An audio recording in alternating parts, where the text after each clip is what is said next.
राम उत्सव को और राम जी को वो एक पॉलिटिकल तरीके से भारत के अंदर दिखाना चाहते हैं। सोलर पैनल जो भी लगा है उसका पैसा लिया गया है। सोलर पैनल लगवाना था तो इन्होंने 2 साल पहले स्मार्ट मीटर क्यों लगवाया, और जब स्मार्ट मीटर लगवाना था तो इलेक्ट्रिसिटी बिल का रेट इतना क्यों बढ़ाया गया। तो फिर ये स्मार्ट मीटर पे हजारों करोड़ रुपए क्यों पानी की तरफ बहाया गया। उनके कहने पे मैं राम उत्सव नहीं मनाऊंगा, उनके कहने पे हिंदू राम उत्सव नहीं मनाएगा। आयुष्मान कार्ड का सिर्फ और सिर्फ दुरुपयोग हो रहा है। अभी धर्म का बंटवारा हो रहा है, कल जाति का बंटवारा होगा, और जाति के बंटवारे के बाद ये देश का ही बंटवारा चालू करेंगे। जिस दिन ये राम मंदिर के पैसे को खा गए घोटाला करके के, उसी दिन ये एकदम साबित हो गया कि ये एकदम भ्रष्ट लोग हैं, इनको किसी से कोई आस्था नहीं है। नमस्कार।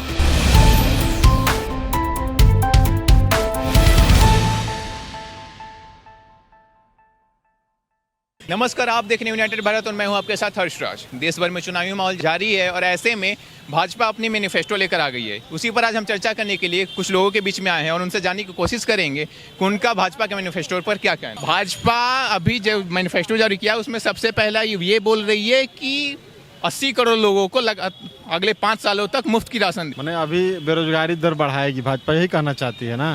लेकिन वो तो ये भी साथ में कह रही कि बेरोजगारी दर कम हुई है, लेकिन कुछ लोग ऐसे भी हैं कि जो कि मुफ्त की राशन लेने के लिए आगे लाइन में आ जा रहे हैं, वो चाहे मध्यम वर्गीय परिवार से भी हो तब पर।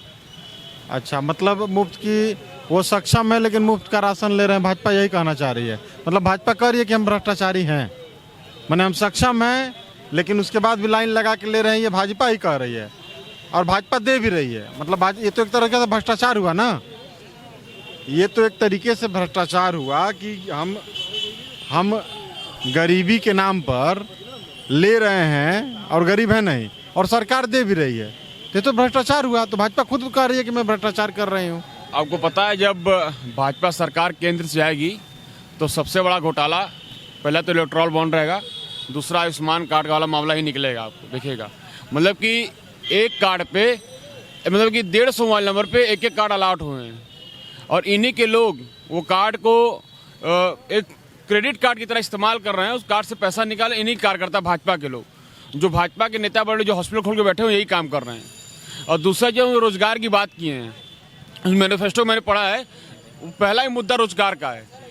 2014 में जब आए तब भी रोजगार की बात किए थे, 2019 में तब भी रोजगार की बात किए थे, और 2024 है अभी भी रोजगार की ही बात कर रहे हैं। तो लगातार रोजगार की बात करेंगे, आगे बात कहाँ जाएगा। एक और पॉइंट उनका कि जीरो बिजली देंगे।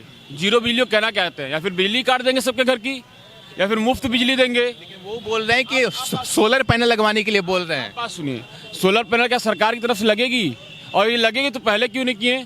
और जब बिजली अब जीरो करने जा रहे हैं तो प्रीपेड का जो सर्वे हो रहा है, मैं खुद बता दूं, परसों मेरे घर पे लोग आए थे और बोल रहे हैं कि अब जून से प्रीपेड मीटर लगने आ रहा है। तो प्रीपेड मीटर की बात तब क्यों कहना ये।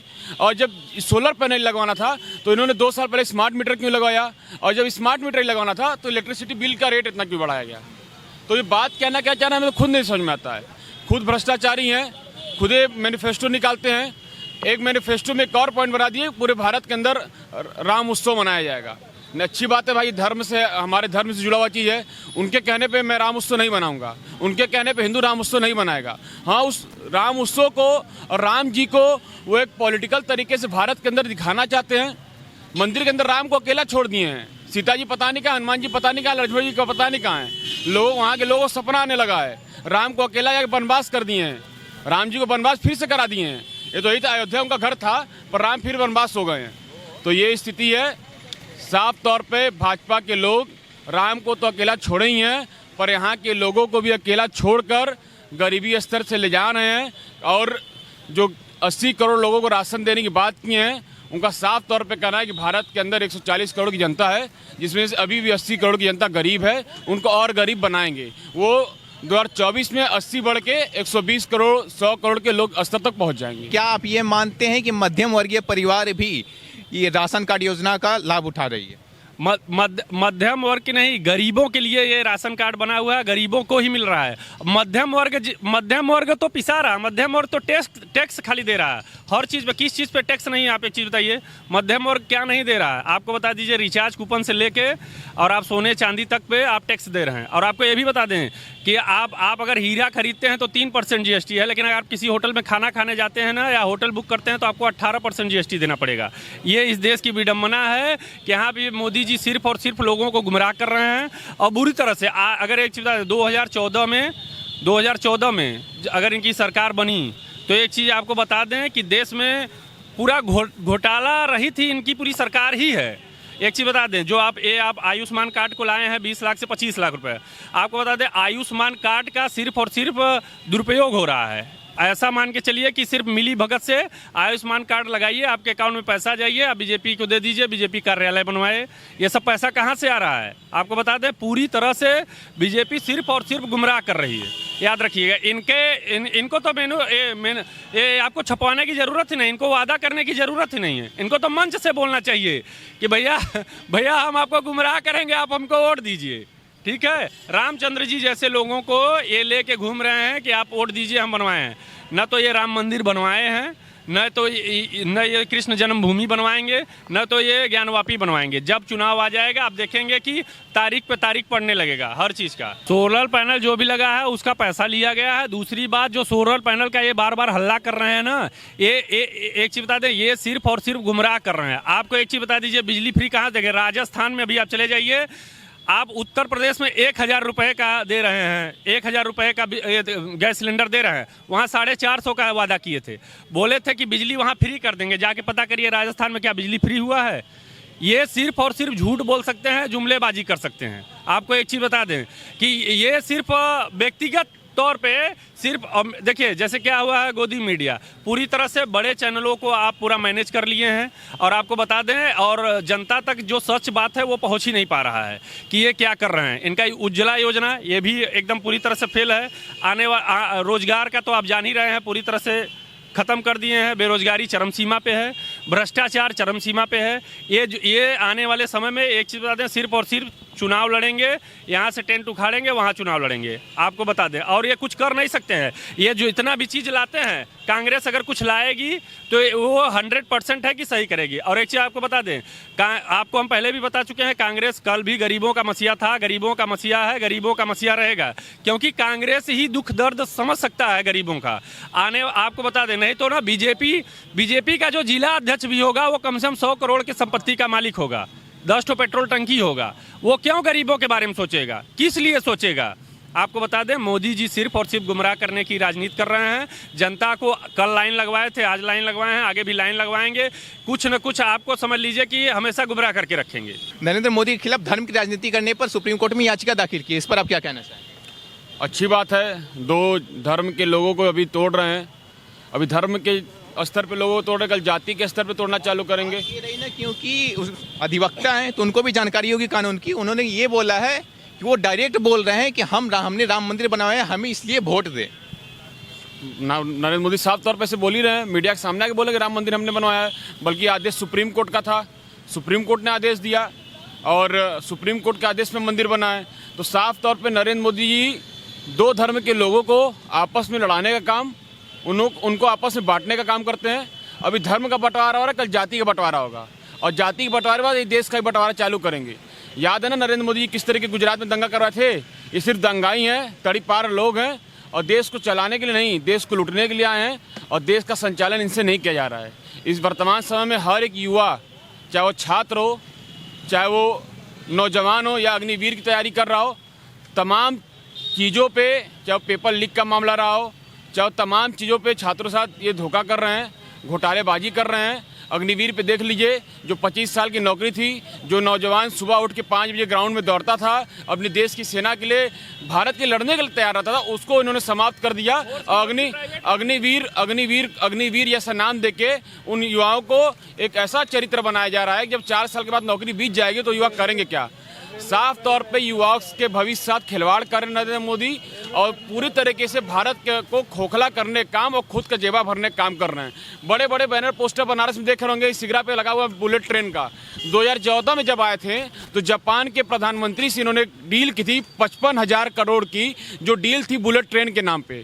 अभी तक मुंबई के अंदर 55,000 करोड़ रुपए का 1,000 करोड़ का भी काम अभी तक नहीं हुआ है। अब बुलेट ट्रेन अभी तक महाराष्ट्र के अंदर नहीं चली है। अभी भी यही बात चल रहा है कि हमारी सरकार बनी तो बुलेट ट्रेन चलेगी। मतलब कि 10 साल में जो 55,000 करोड़ का जो ब्याज था, जिस ब्याज पे इन्होंने 2.5% पर सालाने के ब्याज पे इन्होंने उससे पैसा लेता है जापान से, उस पैसे से ब्याज भरते रह गए, या 55,000 करोड़ नरेंद्र मोदी खाते में चले गया। साफ तौर पे विदेशों से पैसा लेकर जो कांग्रेस गवर्नमेंट भी 40 लाख करोड़ जो उनके कर्ज थे भारत के, इसमें 250 लाख करोड़ भारत के ऊपर कर्ज हो गए हैं। लगातार इस कर को बढ़ाए जा रहे हैं और देश को खोखला करने का काम नरेंद्र मोदी कर रहे हैं। अच्छा, आपने भाजपा से पहले कांग्रेस का भी मैनिफेस्टो जरूर देखा होगा, तो ऐसे में आप इन दोनों में क्या फ़र्क देखना है? बिजली जहाँ राज्य है वहाँ फ्री तो दे नहीं रहे हैं। अब ये नया एक गुफा लाए हैं कि हम सोलर पैनल लगाएंगे, उससे ये बड़े उद्योगपतियों को टेंडर देंगे सोलर पैनल का और जनता से खरीदवाएंगे। अभी जनता पता कर ले सोलर पैनल का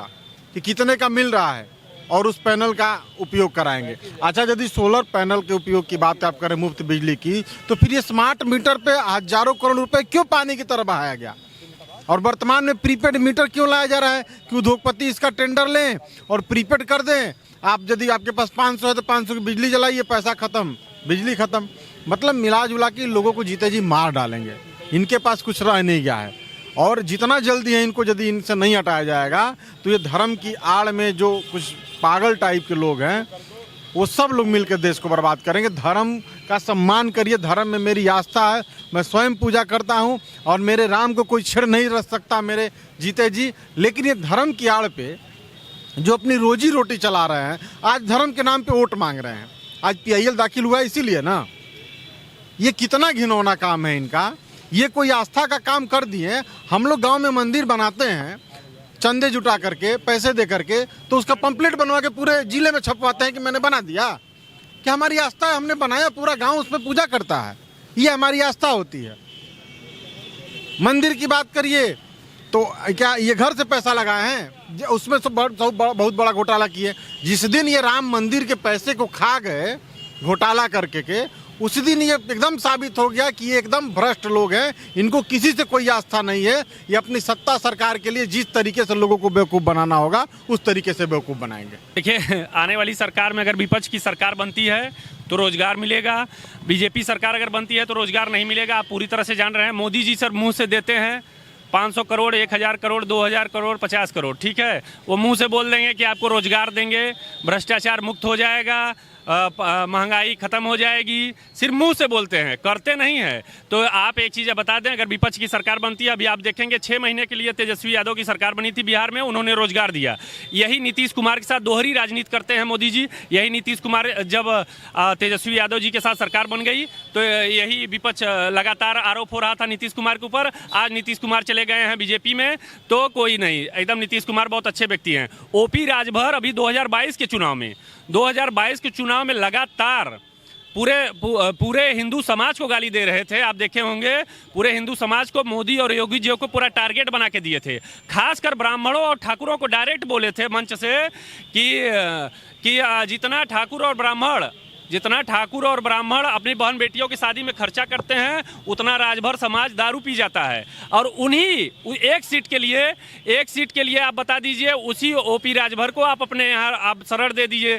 OP राजभर एकदम 2022 के चुनाव में एकदम बहुत बेकार आदमी थे और 2022 के बाद जैसे वो बीजेपी का चादर ओढ़ लेते हैं, OP राजभर जी बहुत अच्छे व्यक्ति हो जाते हैं। तो मोदी जी क्या है कि एक सीट के लिए वो माफिया, गुंडा, जितने भी व्यक्ति हैं वो सबको आप वो कबूल लेंगे। हाँ, दूसरे के पार्टी में अगर ईमानदार व्यक्ति भी रहेगा, सच बोल रहा है तो वो गलत है। अगर हम सच बोल रहे हैं तो हम गलत हैं। अगर हम लाख चोरी डकैती करके और बीजेपी का चादर ओढ़ लें तो हम सही हैं। यही OP राजभर लगातार निशाना साधे हैं। आप देखे होंगे 2022 के चुनाव में। और राजभर समाज को भी OP राजभर गुमराह किए।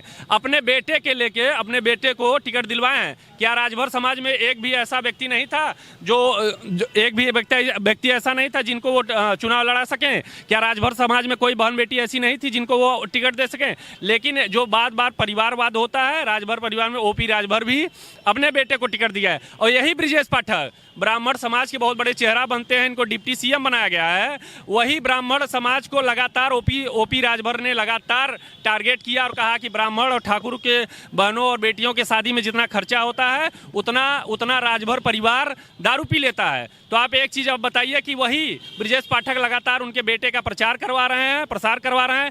कहाँ गई वो ब्राह्मण आस्था, कहाँ गए वो ब्राह्मण? आज अगर उनको मंत्रालय नहीं मिलता तो बोलते कि ब्राह्मण समाज का मैं चेहरा था, इसलिए हमको, मैं ब्राह्मण समाज का बहुत बड़ा चेहरा था इसलिए हमको नहीं मिला मंत्रालय।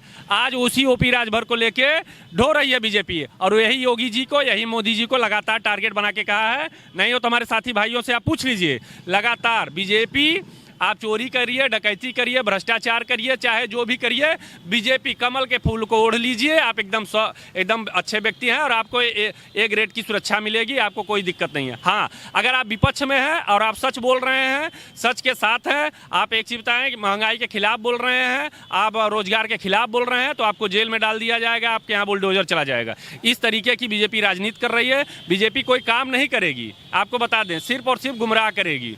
2 करोड़ रोजगार से शुरू किए थे, आपको बता दें भ्रष्टाचार बढ़ गया है, चरम सीमा पे है, महंगाई चरम सीमा पे है, बेरोजगारी चरम सीमा पे है। एक चीज़ आपको बता दें, अगर विपक्ष की सरकार बनती है तो जनता का कल्याण होगा, लोगों का उद्धार होगा, गरीबों का भी कल्याण होगा, गरीबों का भी उद्धार होगा। अगर बीजेपी सरकार बनी तो आने वाले समय में, आज 80 करोड़ बोल रहे हैं, कल वो 100 के पार हो जाएंगे। 100 के पार तो अभी हो चुके हैं, आप पता कर लीजिएगा। 15 से 20 करोड़ लोगों का राशन कार्ड से नाम कट चुका है, लोग परेशान हैं। आपको बता दें, प्रधान के यहाँ दौड़ रहे हैं तो प्रधान बोल रहे हैं ऊपर से आदेश है इसलिए काट दिया गया है। आप सर्वे करवा लीजिएगा, लोग ब्लॉक पे दौड़ रहे हैं लगातार। ठीक है, इसके साथ हम कुछ कहना नहीं चाहेंगे, बस यही हमारा विनती है कि आप विपक्ष को जम के वोट दीजिए, और आपको बता दें विपक्ष आएगी तभी कुछ हो पाएगा। जी, सभी का बात करने के लिए बहुत बहुत धन्यवाद।